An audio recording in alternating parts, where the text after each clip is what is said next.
Welcome into our Eagles Live Playoff Q&A, getting ready for the NFC Championship game this Sunday at Lincoln Financial Field, and we are live here at Xfinity Live, which will be rocking on Sunday, that's for sure, as Philadelphia is getting ready for a massive game here this weekend. Ashlyn Sullivan, Dave Zangaro, Barrett Brooks, and Reuben Frank here with you, our Eagles Playoff Live Q&A presented by Toyota, proud partner of the Philadelphia Eagles and proud partner of the NFL as well. And this is now a couple of times that we've done this live Q&A. Exciting stuff as the Eagles are in the NFC Championship game. A lot of questions about this Eagles team, how they're going to fare against the opponent, the Washington Commanders. No one is hotter in the NFL than the Commanders, winning 7 straight games with a sensational rookie quarterback. But the biggest question, Dave, we were all just at the NovaCare Center. Jalen Hurts limited in walkthrough. It's going to be something we will be paying attention to ad nauseum this week, is the health of the quarterback. Yeah, whenever the quarterback pops up on the injury report, you pay attention.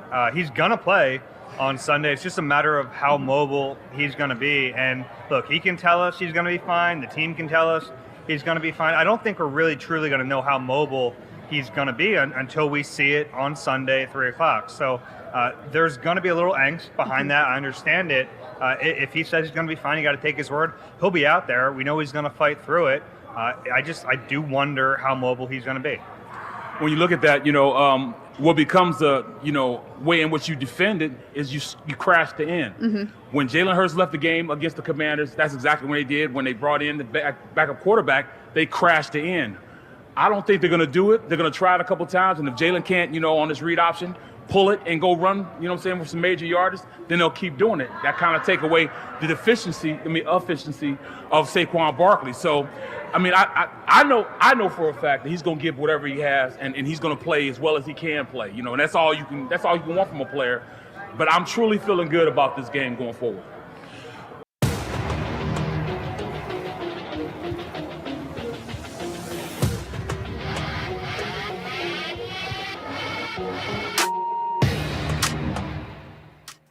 Welcome back to our Eagles Playoff Live Q&A presented by Toyota, official automotive partner of the NFL. Apologies for the technical difficulties. If you did not know we were live, you know now that we are live at Xfinity Live, and that happens sometimes with live television. But your answer was so good, you remember it? I made some really good points after. It was the best I've ever heard from you, Dave. I know, and I'll never get it back. It was lighting on the floor. He's never going to remember, but we are getting ready for an NFC Championship game here on Sunday against the Commanders, a massive game. Winner goes to the Super Bowl. Everyone fired up here in Philadelphia this week, and rightfully so. This is a great matchup. A Go Birds. We needed that. We needed to hype up here at Xfinity Live, but definitely this Commanders team, they're tough. It's going to be a tough matchup. We're going to talk a lot about it. We have fan questions here. We have fan prizes. We have Quizzo after this.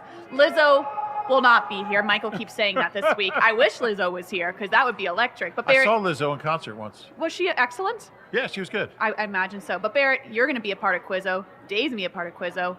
Rube's going to be a part of Quizzo. So a lot of reason to get to Xfinity Live. But let's talk a little bit more about this game. We were talking about Jalen Hurts, his injury. Of course, we're going to monitor that. Dallas Goedert, interestingly enough, did not practice today. Quinyon Mitchell limited, but Quinyon Mitchell told us in the locker room he is ready to go. That is huge, Dave. Yeah, he says he has no limitations, which when a player says that, you wonder if there are some limitations, but he's going to be out there, and that's such a big boost for this defense. Nothing against Isaiah Rodgers, but Quinyon played at like a Pro Bowl, all-pro type level this year, so to have him out there against Terry McLaurin is a big deal. It really is. He's got a young body. He'll be all right. Fine. He's young. You know what I'm saying? He hasn't really experienced, what it needs to be going through an entire season for years upon years. So he'll be fine. I'm glad he's going to be there. He's got an interesting skill set. He's a lockdown corner. How many times you find a lockdown corner like that, So, I'm looking forward to seeing him and Terry McLaurin, going at it. And it's Diami Brown, too. Their other receivers played really well in the postseason. So to have – you need 2 corners to go against this team right now. It's really amazing that you have 2 rookie corners. We don't really think of them as rookies right now, but they've played a lot more football this year than they ever have. Now, Cooper didn't play the first 4 games. He was still rehabbing, wasn't quite 100%. He was playing, but not defense. But they both held up really well as far as that workload. It's a lot more reps, a lot more games, a lot more practices than they're used to. You talk about the rookie wall. We just haven't seen any signs of it from those 2 guys. Yeah, I think he jumped over the rookie wall. They jumped over it. But, just like you said, especially with a Vic Fangio type of defense, because he throws a lot at you. And those guys picked it up the way they picked it up. It's remarkable how well they were able to do that. It really was. The rookie wall did not exist for Quinyon Mitchell and Cooper DeJean, that is for sure. And we have Ashley Hall, our fan Q&A live reporter, standing by, presented by Dunkin' America, runs on Dunkin'. Ash, what do you got? All right, guys, our first virtual question. Julian just wants to know, what does our defense most have to do to improve against the Commanders this time around, and how can they slow down Jaden? Oof, that's a great question. It's going to be the question. We need that. Come on. Much better. The vibes are back. The hype is real. You're going to have to tell us the question because we can't hear because the vibe is here. Understood. Well, Ashley, her virtual question was about stopping Jaden Daniels and what this Eagles defense can do better to contain the Commanders offense a little bit better than last time around. I think we all forget that last matchup once CJ GJ ejected in that game. The Commanders went nuts once he was off the field. And, of course, the backup quarterback, Kenny Pickett, was playing in that game. It's really hard to judge that second matchup with the Commanders. With that said, Jaden Daniels deserves the respect. He's not playing like a rookie. The Eagles are going to have to slow him down. Rube, I'm curious with this because I think the simple answer is, just pressure him. Just get after the quarterback. But because he has that scrambling ability, I don't think it's that easy. No, it's not, unfortunately, and he makes plays against pressure too. I mean, he's got that quick release. I don't think there's any one thing you can do. I think Vic's going to have to mix up coverages, mix up blitzes.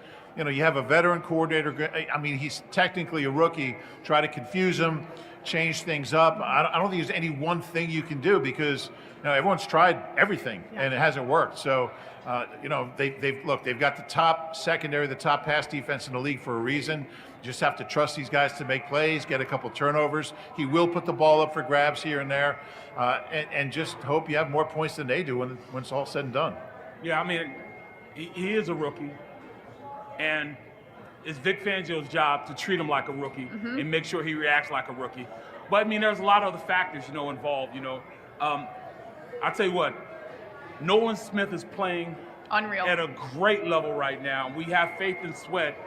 But also that guy in the middle of the defense, Jalen Carter, is also playing at a level where she's almost unblockable. And that defensive offensive line of the Commanders is not as good as what people are giving credit for. It's the reason why he's running around so much. They're not that good. And I think our defense is fast enough to go out there and make some plays against them. Yeah, and you look at Sam Cosmi, their really good right guard, one of their better offensive linemen, out for the season with a torn ACL. So now you have Jalen Carter against a backup interior offensive lineman. That means that he's going to get doubled at an even higher rate than he normally does, which is exceptionally high. That means Milton Williams has one-on-one. So I think you're going to see some pressure up the gut in this game. Ruby, you're right. Jaden Daniels is so good at avoiding that pressure, kind of scrambling. A lot of his scrambles, like any right-handed quarterback, any young right-handed quarterback, to his right. He likes to escape that way. If you're the Eagles, you try to force him back to his left. You take away the opportunity for him to throw on the run while he's avoiding the pressure.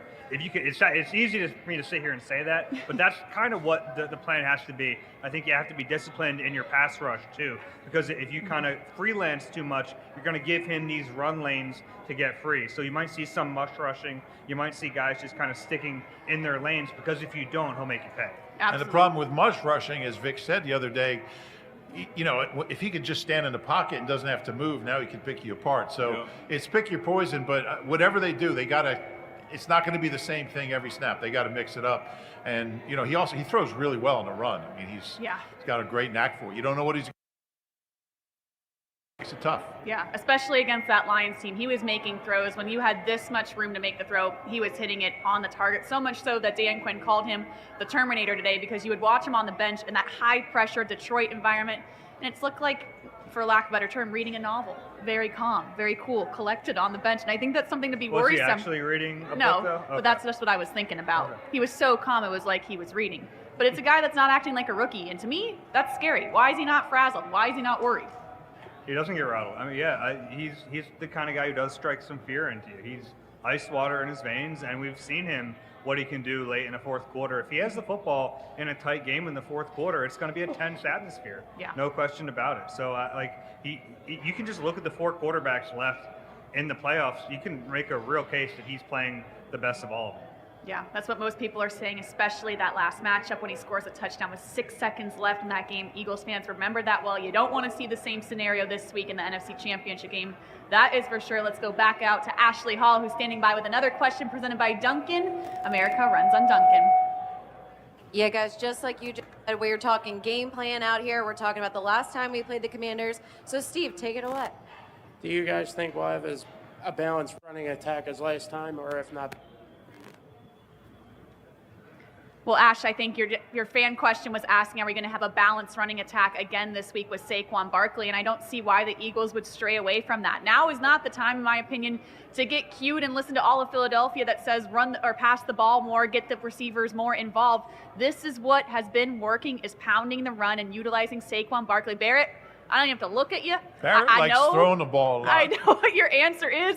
Don't change it. It's working. If it ain't broke, don't fix Yup. it. Don't try to reinvent the wheel. Do what's got us here. And balance is not 50-50 when it comes to the Eagles offense. I think balance is more maybe 55, 45 is balance for them. Maybe 60, 40, something like that. But I mean 70-30. Yeah, you just do what's working for us. And if it comes down to Jalen passing the ball, we've seen him do it before. So I mean, I'm good with either way. We have the weapons to do whatever. Yeah. It's not a great run defense. Washington does not have an elite. I think they were 26th, and in the postseason they've been pretty bad. I mean, Detroit gashed them and they had over 200 yards, but lost. Look, I think it's going to be another huge day for Saquon Barkley. Make a run at Terrell Davis's all-time combined record rushing. He might get it Sunday. The fun thing about that is he needs 148 yards, which is the exact average in the first two games against the Commanders. He had 146 and 150. So I think it's very much on the table. Now, that's 148. Yeah. He needs 148 to break? Yeah. Okay. Don't make us do math No, up I here, thought you were Rube. saying Don't make us do math. 147 to break. I'm sorry. Here we go. No, I think he's going to break it. I think he's going to break it Sunday. I hope so. And I hope TD acts a little more professional than Eric Dickerson. That's the hope for sure. But I get why the conversation has to be had. I get why the fan question just was asked about a balanced offense, because I think that's what we all want to see. And I think talking to fans, we all get the questions. I think fans are concerned that at some point the lack of passing game is going to bite you, right? You're going to be behind. You're going to have to score 2 touchdowns in crunch time. And if you can't have an effective passing game, how are you going to catch up quickly? Well, I think for the Eagles, you go back to that Steelers game. To me, that was the game that shut everyone up, for lack of a better term. They proved that they could do it. This Eagles offense doesn't have to do it every week, so why should they do it? Why should they do it every single week just to make us happy? There was no promise at training camp. Nick Sirianni didn't go up to the podium and say, we're going to have the best balanced offense in the league. So I get confused why, Barrett, that's the expectation every week. All right, I'll step in a little bit because it hasn't looked good. I mean, it hasn't. So, it's not about having all these yards. It's about when the passing game needs to be there. Is it? Honestly, it hasn't been. I think it's a legitimate concern in this game, and that's not to throw cold water on everyone's excitement, but why when they're still winning with the running game? I don't understand that. Because we're talking about a team that has the potential to win the Super Bowl, and you're looking at the 4 aspects of this team, right? You're looking at their run defense, their pass defense, their running offense, and their passing offense. One of those 4 is clearly not up to the standard of the other 3, and I think that it is a concern that at some point it's going to hurt them. And that's not being negative. They should. We've been at that some point. We've been at that some point the entire season. Yes, we've been at that some point. Yeah, but now you're in the playoffs. Mm-hmm. You're in the NFC Championship game. You're going to play the best teams in the league over the next 2 weeks. So, I think they can run the football, and I think they're going to have to. I think that should be the plan. But if there comes a moment where they have to pass the ball, I honestly don't have a ton of confidence that they're going to be able to do it. I think it's one of the reasons they had such a hard time, with the Rams and just kind of putting that game away because, the passing game had 63 net yards. Mm-hmm. And so, it came down to the last 30 seconds because, this offense, which should be scoring 35 points a game, just couldn't do it with the passing game being so lackluster. I share Dave's concern. Now, I think they're going to win the game, but I'd like to see more from the offense, from the passing offense. And I will say this. So the Commanders, run a lot of man coverage against the Eagles, which if that's one way to kind of break out of a little slump with these receivers. If you have A.J. Brown one-on-one and man coverage, like, yeah, throw it up to him. Take it. Yeah, like these corners are pretty good. Lattimore and Mikey Center are still the rookie. I still like the Eagles receivers against those matchups. I just think, when we went through that 10 games in which, we were like, all right, we're doing everything we're supposed to do. We had a lot of shot plays. I understand that we had a lot of shot plays where they went over the top to get to AJ and Devontae. But I just find it hard to believe that we can't win a Super Bowl. We can't win in the playoffs when we're winning in the playoffs. We're just consistently pounding the rock and moving the ball the way we do. I just find it hard to believe because we're 2 games into it and we're still doing it. Yeah. Look. If they win the Super Bowl, I'm not going to say that passing offense wasn't good. And that's not the way it works. Damn that passing game. At some point, no one cared about the defense in Super Bowl 52, right? Like that. I can't wait to get to this some point because we get to this some point, then I'll be at that some point. I'm just not at that some point because to me it's just a haven't had to get there. Point. Yeah. No, I get it. I just think if you're talking about the expectations and the potential of this offense, it's just the one thing that's missing. And that's like, people are getting on me from our last podcast about this, like, you're being too negative. I'm not. I think they're going to win this game. I think they're the better team. It's just one element of it that hasn't been great. Well, Rube, I think you put it great. It's you have a chance to put teams away. And we saw that in 3 and 4 opportunities on Sunday when the Eagles could have pulled away for the Rams when it wasn't needed to be such a nerve-wracking game, the final drive, and they don't put teams away because of that. And while that's a great thing that you have this will to win and can win these close games, it doesn't have to be like that every week. You could be more calm, cool, and collected, which would be a lovely feeling once in a while, wouldn't it? Yeah, I think, what Dave's saying is just they're a better team if they're making plays in the passing game. Yeah.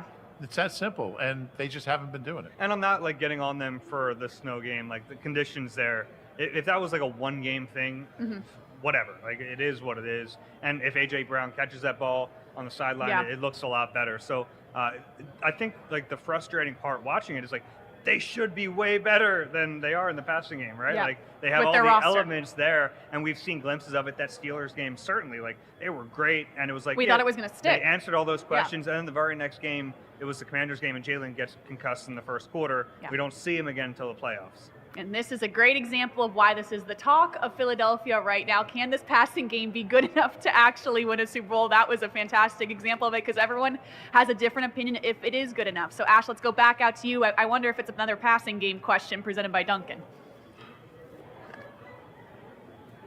All right. We were waiting on that Duncan to run, guys. I apologize. So anyway, out here with all my amazing new friends. So before we go into our next question, they just had a little something to say for you guys. Go ahead. E-A-G-L-E-S, Eagles! Love it. Let's go, baby. Nailed the spelling, too. That was good. It's cold. It's dreary. We just had to get that going a little bit. So our virtual question from Dash the 6 wants to know, aside from turnovers, what is the key to victory? I personally think it's time of possession. Okay, aside from the turnovers, our virtual fan is asking, what is the key to victory? They believe it is time of possession. I agree with that. To me, the key of victory, we're going to get into it more with our RAV4 things to note. To me, I think it's a fast start. I don't think you want this Commanders team who hasn't been here before with Jaden Daniels. I don't think you want them feeling good about themselves. I think Lincoln Financial Field needs to impose their will on this rookie quarterback and put some fear into him because right now he's playing with no fear. A slow start makes me very worried this week. Yeah, I mean, I think that's a good place to begin. You also have to just keep that offense in check as much as you can. That's not an easy task. They're probably going to score points, but I have a ton of confidence in the Eagles defense. They've earned that over the course of the year that, we saw them against 2 really dynamic offenses already in the playoffs. They're going to face a very different offense. I don't know if you can get more different from what the last 2 weeks have been to a Cliff Kingsbury offense, but still just as dangerous. But I have total faith in Vic Fangio's unit. Yeah, that's the big thing. They're playing against the best passing defense in the NFL. So it's a lot different from facing a Lions defense that they were, they just picked those guys up from the street and had them guys out there playing, So it's not like they're playing against a defense that you would say is a crushing defense, and they barely won that game. They had to go out. I mean, they were ahead the entire game, but they were, they still had to work against that defense. It's totally different when you're going against a defense that is well put together, well coached, and they'll put, Vic Fangio will put his defense in the best possible position to stop them, Yeah, I mean, turnovers is always going to be my biggest key to the game. They've been great at it, 31-1 the last 32 times they've won the margin of a turnover margin. The one loss was the last Washington game when they forced all those turnovers. But other than that, getting some hits on Jaden Daniels, making him uncomfortable, knocking him down. They've been up and down as far as pressure goes. Nolan Smith's been incredible. Josh Sweat's been up and down this year. So got to get some hits on him. Don't let him get comfortable in the pocket and have plenty of time. I love it. It's time for our RAV4 Things to Know presented by Toyota. What is the biggest key to victory? We just discussed it a little bit, but the biggest thing that we are paying attention to this week, what we think the Eagles have to do to make it to the Super Bowl and beat this Commanders team. Barrett, I want to start with you first because I think it is definitely one of the biggest talking points. This number one defense needs to play like a number one defense this week. And that's the biggest thing. They got to go out and, they have some comparable weapons, nothing like what the Eagles have, but, McLaurin and Ertz or how they make their butter, how they make their bread. Those two right there, if you can shut those two down, then I'm not really worried about anybody else. Really, they have average receivers at best. McLaurin is special, I think. I think Zach Ertz just is playing at such a high level that you have to account for him in defense. I just think that we have better players to stop those players. Yeah, I'm with you. And Rube, no question, legit passing game was yours, and rightfully so. You want to see it get going here early in this game.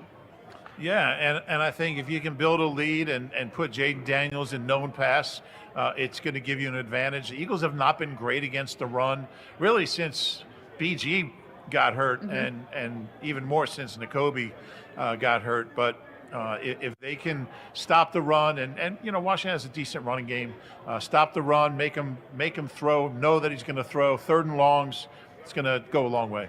Yeah, and Dave, don't get discouraged, yours, and I think that's a great point. Jaden Daniels is going to get his with the way he's playing. Yeah, he's going to make some plays on you, and there's going to be some really frustrating third downs where you think you have him bottled up. Yeah. The coverage is great. You're about to get him on the ground, and he scampers free and picks up a first. It's going to happen. You have to go to the next play, and it's what Nick Sirianni always talks about, but you have to put it in practice in this game. Yeah, and absolutely. Mine is continuing to utilize Saquon Barkley, of course, pounding the run and getting him involved in those 2-yard, those 3-yard carries. You want to see him pop one off again in the third and fourth quarter. It was funny, Dave and I were just talking about, I've been holding on to this all season long, and it hasn't happened. I don't think I'm ever going to see it, but in training camp, we talked every day how much they utilized Saquon Barkley in the passing game. If Jalen Hurts is limited, if he can't rush for all those yards, we saw 70 against the Rams last week, I'm thinking, okay, maybe here's the week that Saquon Barkley gets involved in the passing game. And Dave's like, yeah, not so fast. They're not going to do that now in the I wish playoffs. they would, even on checkdowns. Yeah, well, so that's the one area is like most of the checkdowns in an offense end up just being Jalen running. So if he can't run, then maybe he does take the maybe I finally get what I want. Yeah, so there's a route to your theory paying off. But it was surprising to me, Rube, because it was something we talked about every single day in camp, and we just haven't seen really that wrinkle in offense, I think, be utilized to its full capability. Maybe the Atlanta game scared them away from that. But give the guy another chance. Come on, it was one draw. He's caught 90 balls in a season. He's such a weapon with the ball in his hands. It's a different way to get him the ball in space. I'd like to see more of it as well. Remember we used to talk about, maybe some motions and stuff, We'll still we were scheming up all of these things in camp. We'll still probably be last as far as, or at least the bottom half as far as motion. But, don't reinvent the wheel. Do what works for this team. And that's running the block. Get a ball to Saquon. I've always been surprised, though, that this offense isn't better at running halfback screens because they should. They have all the elements to be able to do it. They just haven't been a good screen team. But there are routes that Saquon can run in this offense, whether it's a short route in the flat, or even a Texas route is something that they have in their playbook. They should be able to run and get him into the middle of the field, which they don't really throw to very often. No. But I do think that it's an area maybe they'll explore next season. Explore next season. All right, we have to hold off a whole offseason for it. Let's go back out to Ashley, who's sitting by with another fan question presented by Dunkin'. America runs on Dunkin'. Guys, it would not be a live Q&A without a question about our guy BG. Mike, take it away. What are the odds that Brandon Graham actually makes it back for the playoffs this year? Oh, it's a great question. What are the odds Brandon Graham makes it back for the playoffs if the Super Bowl this year? BG was actually in the locker room today. That's the first time I've seen him in the locker room in a good bit. Dave, we were just talking about this today. I know fans are excited. It seems like a long shot. He was not at walkthrough today. Of course, he has to clear IR to become eligible to practice. It definitely doesn't seem like this week, but maybe the Super Bowl?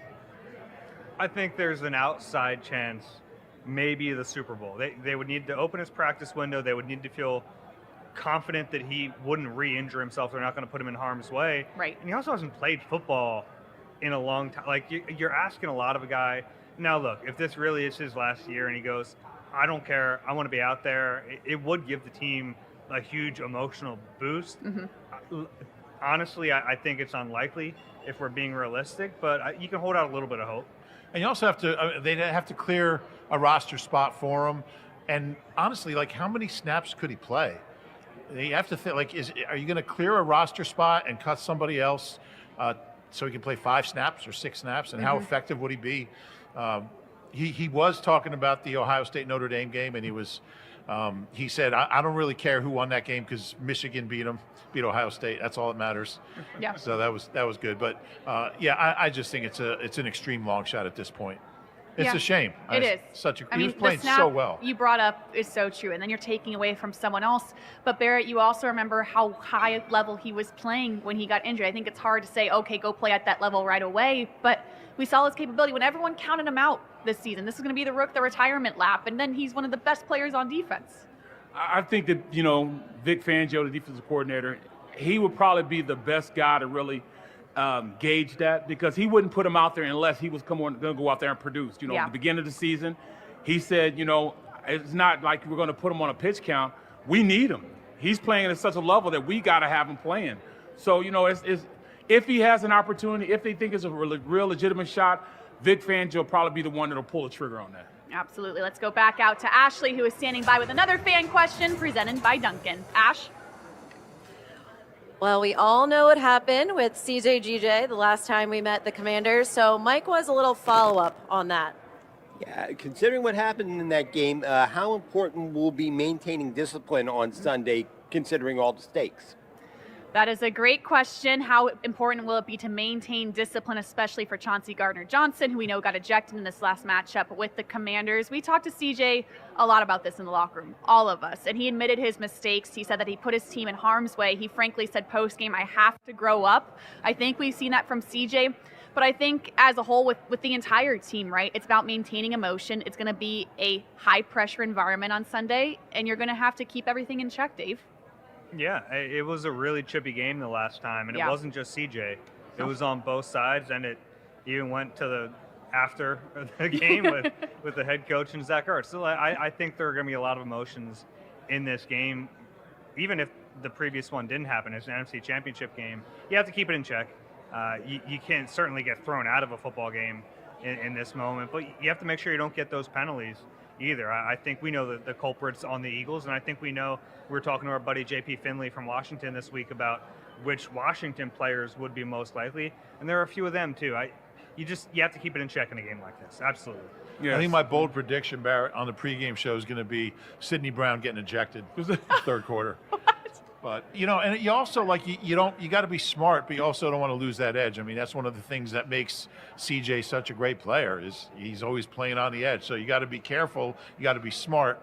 You can't get ejected, but you still want to keep some of that aggressiveness. Absolutely. That's how he plays the game. He's an emotional leader for the team. So you can't neuter him. You got to make sure he can go out there and ball out. So you think about him. Sidney Brown's the same way. And on the other side, Frankie Louvo, he's the same way. He plays at that level in which he put Jalen Hurts out the game. He put Garrett Goff out the game. Mm-hmm. So he plays at that level. But you got to tread that fine line. Yeah. Tread that fine line. And I think we're better coached than they are. Are you laughing because he said neuter him as well? Is that what you were giggling about? Yeah, do it. I was as well. Let's go back out to Ashley Hall, who's standing by with another fan question presented by Duncan. Guys, all in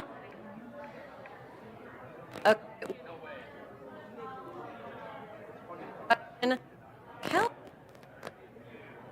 Even in national media, Jalen's, which led to him taking come up with the right plan to keep out of that kind of situation and to keep getting killed? Well, Ash, I couldn't hear the question perfectly, but I believe if I'm watching national media, the same national media you guys are watching, it's the criticism on Jalen Hurts. It's been on every single show all week long. Every analyst is counting this Eagles team out because of Jalen Hurts, saying that he can't pass the ball, that he's injured, that he isn't a good enough quarterback, that he won't go toe-to-toe with Jaden Daniels. Rube, frankly, I think Jalen Hurts loves when this is happening. I like that, Rube, frankly. Yeah. That was good. You like that one? Yeah, I didn't even do that on purpose. That was clever. Yeah, but look, Jaden Daniels is playing better than Jalen Hurts right now. That's a fact, but there's 22 guys on the field. Now, obviously, quarterbacks are important, but, what about the difference between the Eagles' defense and Washington's defense? It's huge. Yeah. Eagles have the best defense in the league.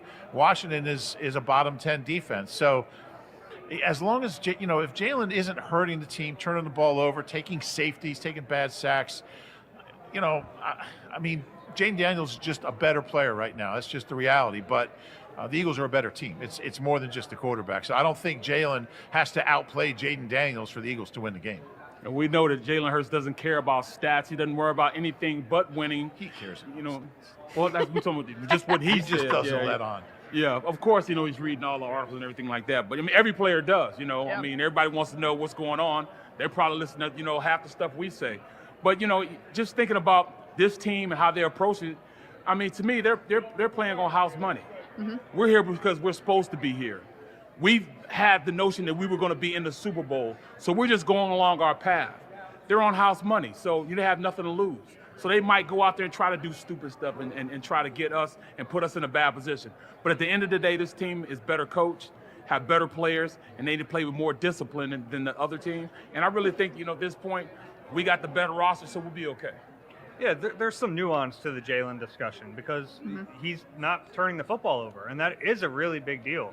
Like, we talked about the passing offense ad nauseum already, but it's important that he's not turning the ball over. That really does matter, and he's been so careful to protect the football, and it was something that really hindered this team early in the year. So, you'd rather have this version of the offense than what we saw in the first 4 weeks when he turned it over 7 times and they were 2-2. So, you'd rather have this. And we've seen him play at that high level on the biggest stage. We saw him do it in the Super Bowl a couple years ago. He has that in him. So anyone that's counting them out because they don't believe in Jalen Hurts, I don't understand that. Yeah. You know what's crazy? Eagles quarterbacks have not thrown a postseason interception at the Link since the Michael Vick Tramon Williams interception in 2010. That's so true. How about that? Everyone knock on wood. And that's the only one in the last 20 years. Before that, you have to go back to Coy Detmer against the Panthers in 2002. How does he know this stuff? It's my job to know this stuff. Yeah, making it up. And Jalen's also thrown Let's go a little argue on it. 178 consecutive postseason passes without an interception, which is the third longest streak ever. So, like Dave said, if he's not turning it over, they have a chance. Yeah, all the conversation about Jalen Hurts in the passing game, you'd rather have a quarterback who protects the football. Just ask the Lions with 5 turnovers, and that's why they're not in the NFC Championship game. Ash, let's go back out to you. Guys, we have a young team. We have an exciting team. Jody here is fired up, but we're talking about prep. What do you think, Jody? I want to know how the Eagles prepare the young players for the biggest game of their lives so far. Great question, Jody. How are the Eagles preparing their young players for the biggest games of their lives so far? We actually just talked to Darius Slay, big play Slay in the locker room, and he said that he had a conversation with Quinyon Mitchell and Cooper DeJean already about that. It kind of goes with our last question. Managing emotions, right? Not allowing the moment to get too big for you. I also think especially for the bodies, right? I think this is also an advantage to the Commanders that we haven't talked about yet. This Eagles team played in brutally cold, snowy conditions. The Commanders have one day up on them for recovery and played in a dome. Slay talked about the importance of getting your bodies right, your mind right.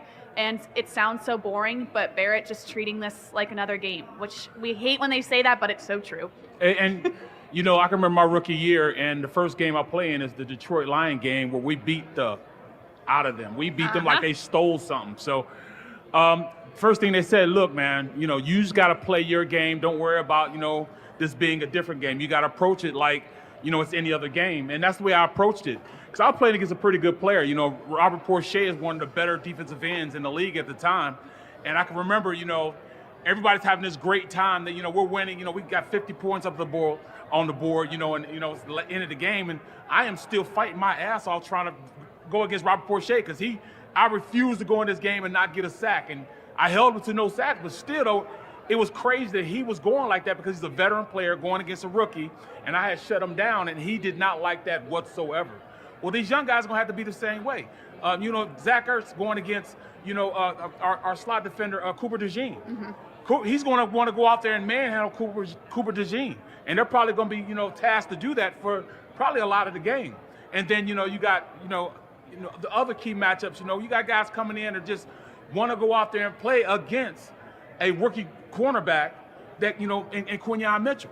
So it's tough, but they just got to approach this just like they've been approaching it. Big fans are going to pull them aside and say, hey, go out there and play your game. Don't worry about it. And most of the young guys on this team are on the defense, the 22, 23, 24-year-olds. And whether it's Cooper or Quinyon, Nolan Smith, Jalen Carter, they're just wired in a way that I wouldn't even worry about it. Right, I just think these guys are professionals. They played, all the Georgia guys have played in championship games. They played at a really high level at Georgia. So it's not a concern to me. I just think these guys are all veterans by now. And, there's enough veteran leadership that if there's any issues, they'll hear about it. But I don't worry about it.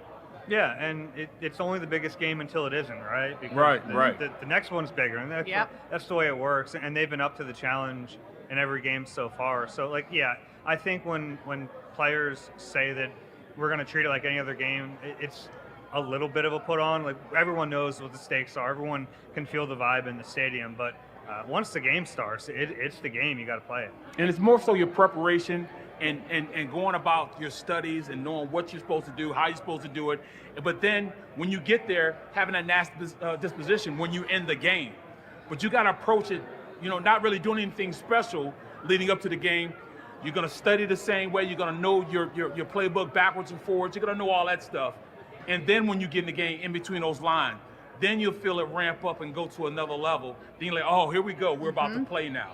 But, the preparation going into it will probably be the same. And I think routine is really important for professional athletes. Like, you create this routine week to week to week to week. It's working for you. You don't change it all of a sudden now that you're in the NFC Championship game. I think there's it's almost like a security blanket to have your routine that you've kind of taken with you and you've molded it into what it is. This late in the season, you're not drastically changing when or how you're doing things. Absolutely. Easy to get excited for this game on Sunday, the NFC Championship against the Commanders. Let's go back out to Ashley, who's standing by with one more fan question presented by Dunkin' America. Friends on Dunkin'. Ash, take it away. Yeah, guys, Eagles fans, we're always looking ahead. So we all saw how the snow game went. So Danielle has a question about the future of what they could look like.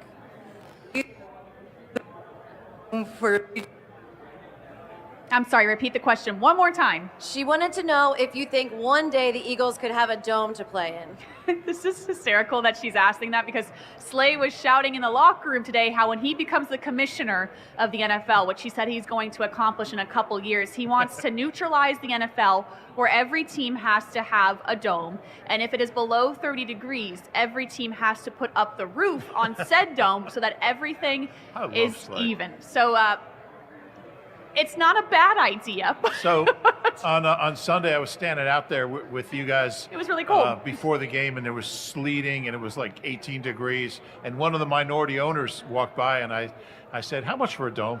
And I actually hate domes, and I don't mind the conditions, but at the moment, it seemed like a good idea. If they had a dome, we'd be robbed of those photos of the Saquon Barkley run. I don't want to lose that. I understand if you're a player, you might not want to be out in it, but I don't know. It's too special to get rid of the elements to me. Yeah, then when you think about, the best field I ever played on was Tampa.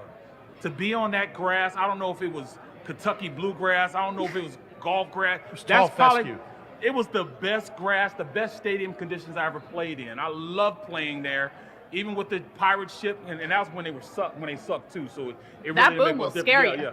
But it was a great place to play. I like the differences in playing. Going to Arizona where it's so hot. You need IVs going in at halftime. But then I also love the conditions going up and playing in in Green Bay, playing in Chicago in the wintertime. You know, to me, I loved all those conditions. But, you know, I was an offensive lineman. We didn't wear sleeves either way, so it really Tough made us guy. different. Yeah, yeah. All right, all Well, I right. don't know, but tough or stupid, I don't know. Maybe we can get Commissioner Slay to put grass on all the fields There you go. first. Like, let's get rid of the turf and then worry He did about say that was going to the be a dome. topic as well. He has a long list of things he'd like to accomplish, He'd be a great commissioner. which makes me think maybe he is really contemplating retirement if he has this whole next job all planned out. Right, I don't know. right. Well, definitely we got to get some predictions in here. I will go first. I believe that the Eagles are going to win this game 31-21 over the Commanders. I think it's going to be closer than people think. I think a fast start is crucial in this game, but when you look at this on paper, the Eagles team is just better. You can make the argument that yes, the quarterback is better for the Commanders, but going down the list, this Eagles team has a ton of matchup advantages against the Commanders. I think this is handled pretty convincingly by the fourth quarter. Will it be a little nerve-wracking because of Jaden Daniels? Of course, it wouldn't be Eagles football with not, but I think they go to the Super Bowl. Dave, what do you think? Yeah, I think they're going to win. I don't have a score locked in yet. I want to see how the week plays out a little bit. I think I will have it less than double digits. I think the Commanders will keep it relatively close. Ultimately, I think the Eagles are more talented.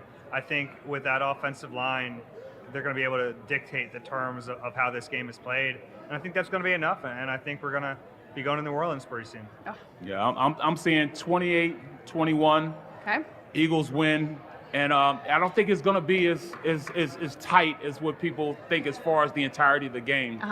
I think they'll score late. I think that the Commanders will score late. I think that defense is going to handcuff them, and and put us in a position where we're not worried about it. Trench warfare is where the game will be won, as always. That offensive line against their defensive line, we'll beat them up, and then defensively, I really think they can't block anybody on our front four. Love it. Rube, what do you think? I actually think Washington will lose. Don't make us nervous like that. I agree with these guys. The quarterback is playing better for Washington, but I just like the team. I like this Eagles team. They haven't lost a game that Jalen has started and finished since week 4, the Tampa game. I just think they'll find a way. With this game being at home, they've won 9 straight at home. You know, they've won 4 straight playoff games at home. I like the way they're playing. They find a way. I don't know how they're going to do it, but I think they're going to do it. They always find a way, a true home field advantage, and that starts especially Friday morning. The Road to Victory bus tour presented by Ticketmaster is back bright and early on Friday. Stops along the way in Philadelphia, special guest appearances, giveaways, Eagles cheerleaders, swoop, getting hyped for this big game on Sunday against the Washington Commanders, the NFC Championship game. And we also have a massive day for us on Sunday. All the programming on NBC 10 and NBC Sports Philadelphia. Birds Huddle game day extended to an hour and a half, a 90-minute as well. Eagles pregame live. We're going to be busy Sunday, fellas, but Barrett, I know we're ready for it. Let's go. We got to make the donuts, win this game. Let's go. Be spending my whole day with Barrett. Yep, there we go. Nothing better. Nothing better than that. Well, thank you so much for tuning into this Eagles Go Playoff live Q&A presented by Toyota. We'll see you right back here on Sunday at Lincoln Financial Field across the street for the NFC Championship game. Get excited. Thanks so much for tuning in.